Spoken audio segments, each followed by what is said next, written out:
میرے دوسرے مہمان خاص طور پہ میں نے بلوائے ہیں گجرات کی ایک بہت بڑی خانقاہ جو ہے اس سے آپ کا تعلق ہے. صاحبزادہ سید اسرار الحسن شاہ صاحب 24 کیرٹ کے سید ہیں، اور یہ نوجوان جو ہے یہ باہر کا پڑا ہوا ہے. آج میں نے اس لیے اس کو بلایا، آج میں ان کو ابھی کہہ رہا تھا بلکہ ڈانٹ رہا تھا، میرے یہ بیٹوں کی طرح ہیں، بہت قابل نوجوان ہیں. میں نے کہا تم ٹائی سوٹ پہن کے آتے تاکہ ہم اپنی نوجوان نسل کو ان کو دکھائیں.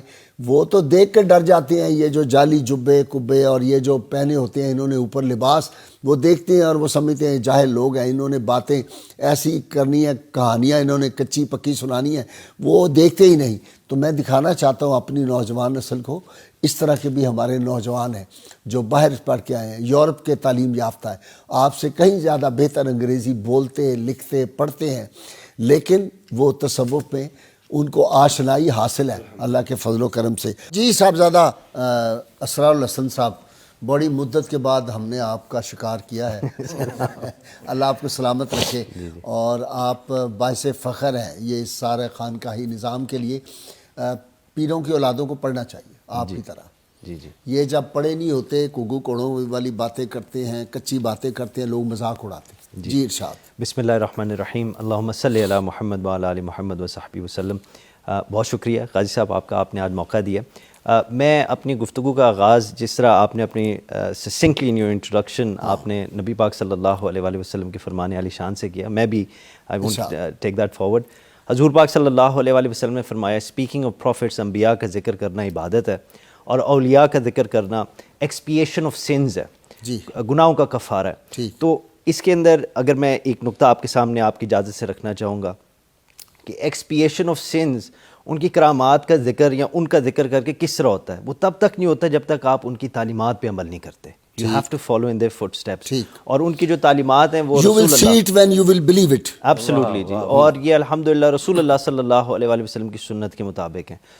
آپ نے کافی دفعہ ذکر سنا بھی ہوگا، کیا بھی ہوگا، حضرت ابراہیم بن ادھم رحمۃ اللہ تعالیٰ علیہ، کشف المحجوب داتا علی حجویری رحمۃ اللہ علیہ، حضرت ابو حنیفہ رحمۃ اللہ علیہ جیسی اتنی مثلاً ناٹ اونلی کنٹمپرری مگر مائٹی ان آل رسپیکٹس ہستیوں نے ان کا ذکر کیا. مگر آج کی کتابیں اگر کھولی جائیں، الیگزینڈر نیش جیسے بندے، کلاڈ فیلڈ جیسے بندے، اینا مری شمل جیسے جو اسکالرز ہیں، انہوں نے بھی حضرت ابراہیم بن ادھم رحمۃ اللہ تعالیٰ علیہ کا ذکر کیا. بلکہ جتنے ویسٹرن مسٹکس ہیں ان سب نے ان کے واقعات ضرور لکھے. بالکل آپ درست فرما رہے ہیں. نہ صرف مسٹکس مگر دی ایکیڈیمکس جنہوں نے ان کی اسٹڈی کی ہے، اور اس دور میں کی ہے جس وقت ہمارا رجحان اس طرف نہیں تھا، کیونکہ ہم ماڈرنٹی میں اس طرح پھنس گئے تھے. میں ایک واقعے کا اگر آپ کی اجازت ہو تو ذکر کرنا چاہتا ہوں کہ آپ نے یہ تو سنا وہ جب اونٹ چھت پہ وہ اونٹ ڈھونڈنے کے لیے شخص چھت پہ تھا، اور پھر جب گھوڑے پہ حضرت ابراہیم بن ادھم جا رہے تو وہ آگے سے ہرن کا شکار، وہ بولا کہ تم یہ کیا کر رہے ہو اللہ تعالیٰ کی اجازت سے. مگر ایک جو واقعہ ہے وہ میں آپ کے، اور اس کا پیغام وہی ہے. 500 من کی پھولوں کی سیج لگائی جاتی تھی جس پہ حضرت ابراہیم بن ادھم رحمۃ اللہ تعالیٰ علیہ آرام کرتے تھے رات کو. تو جس کنیزہ کی ڈیوٹی ہوتی تھی وہ روز رات کو تیار کرتی تھی. بیچاری ایک رات تیار کرتے کرتے تھک گئی اور وہ اسی سیج پر لیٹ گئی، اور لیٹی اور اس کی آنکھ لگی، she fell asleep، اور اس کو پتہ نہ لگا. اتنی دیر میں آگے، اور اس وقت آپ اپنے محل میں تھے، بادشاہ تھے، اور وہ سارا سلسلہ تھا. یعنی ابھی وہ مومنٹ آف انلائٹنمنٹ نہیں ہوا تھا جو فضیل بن ایاز، مالک بن دینار، لمحہ انقلاب ابھی نہیں آیا تھا. تو آپ نے آ کے دیکھا کہ لیٹی، آپ نے جلاد کو بلوایا، آپ نے کہا اس کو اٹھاؤ اور اس کو سزا دو. انہوں نے اٹھایا، اس کو مارنا شروع کر دیا. پہلے 10 کوڑے جب پڑے غازی صاحب وہ بڑی روئی، چیخی، پکاری کہ معاف کر دیجئے. اگلے 10 پڑے، خاموش ہو گئے. مگر اسے اگلے جو 10 پڑے نا وہ ہنسنے شروع ہو گئے، کہکا لگا کے ہنسنے شروع ہو گئے. آپ نے کہا کہ بھئی یہ عجیب بات ہے، تمہیں تو اور درد ہونی چاہیے، ہنس کیوں نہیں؟ اس نے کہا آپ اپنا کام کریں، مجھے میرے حال پہ چھوڑ دیں. آپ نے حکم دیا کہ بھئی تم رک جاؤ، اس سے پہلے مجھے پتہ کرنے دو what is the matter, why are you laughing. تو انہوں نے کہا کہ جی بتاؤ پہلے وجہ کیا. تو اس نے کہا کہ وجہ یہ ہے، اور اگر آپ کی اجازت ہو پنجابی میں یہ مجھے بڑا مزہ آتا ہے. اس نے کہا 2 گھڑیاں میں لیٹی ایتھے تے اے سزا میں پائی، حال کی ہو سی اس دا حشر دیاڑے جنہیں ساری عمر لنگائی. کیوں جی پھر واہ واہ واہ. تو غازی صاحب یہ چیزیں، اور آئی تھنک ہمارے جو نوجوان بہنیں ہیں، بھائی ہیں، they have to realize this. اور میرا اگر پرسنل ایکسپیرینس آپ سے ریلیٹ کروں, آپ نے بھی جس طرح درست فرمایا, آپ کی دعاؤں کا صدقہ ہے الحمدللہ. آج کے دور کے اندر اس جیسے ملک چھوڑنا بہت مشکل ہوتا ہے. وہ 500 من کی سیج ہے, مگر جب تک آپ ایک ایسے کرائسس کے اندر نہ جس سے ایک اپرچونٹی بورن ہوتی ہے, اور آئی تھنک ہمارا ملک بھی اور امت مسلمہ in fact is going through a crisis, مگر اس میں اللہ تعالیٰ نے بڑی زبردست اپرچونٹی رکھی ہے کہ لوٹ آؤ. مولا رومی کے کونیہ آپ دربار شریف پہ جائے تو وہاں یہی فارسی میں اشعار لکھے ہیں جن کا مفہوم میں آپ کے سامنے پیش کرتا ہوں کہ لوٹ آؤ لوٹ آؤ, 1000 بار تم نے اپنی قسمیں توڑی ہوں, پھر بھی واپس آ جاؤ, باب رحمت کھلا ہوا ہے.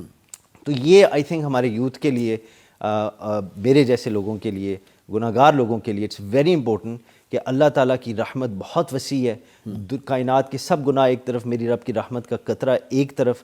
اور حضرت ابراہیم بن ادھم رحمۃ اللہ تعالیٰ علیہ کی جو لائف ہے, جو تعلیمات ہیں, اٹ ایکچولی ایپیٹمائزز دس, جو چیز ہے ایپیٹمائزز دس کہ آپ نے بھی جب واپسی کی تو اللہ کے کرم سے کی اور کسی کی دعا کا صدقہ کی. اور شاید میں کبھی کبھی سوچتا ہوں اس کی اصل وجہ یہ بھی تھی کہ آپ جن کی آل میں سے ہیں وہ مراد مصطفیٰ سیدنا عمر فاروق اعظم رضی اللہ تعالیٰ عنہ میں سے, اور ان کے ارادہ کر کے کیا نکلے تھے, قبلہ ارادہ کر کے کیا نکلے تھے, اور رب کا جب کرم ہوا حضور پاک صلی اللہ علیہ وآلہ وسلم کی نگاہ کرم کے صدقہ کایا کس طرح پلٹی, اور حضرت ابراہیم بن ادھم رحمۃ اللہ تعالیٰ علیہ, the beacon of light amongst the universe of Sofia and اولیاء, ان کے اوپر بھی اسی طرح اللہ کا کرم ہوا کہ suddenly he had a change of heart, اور پوری 180 ڈگری, کہاں وہ 500 من کے پھول کے سیج, اور کہاں پھر وہ جناب پتھر جس کو سرانہ بنا کے لیٹنا, گدڑی پہ بیٹھے ہوئے. جی بالکل, یہ بھی ایک اور بڑا زبردست واقعہ ہے جب آپ گدڑی پہ بیٹھے وہ سیرے.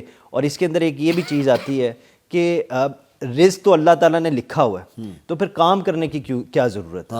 تو بے شک رزق اللہ تعالیٰ نے لکھا ہوا ہے, کچھ بھی نہ کریں تو مل جائے گا. کام اس لیے کیا جاتا ہے کیونکہ یہ ہمارے نبی پاک صلی اللہ علیہ وآلہ وسلم کی سنت ہے, اور اولیاء اسی پہ عمل کرتے ہیں.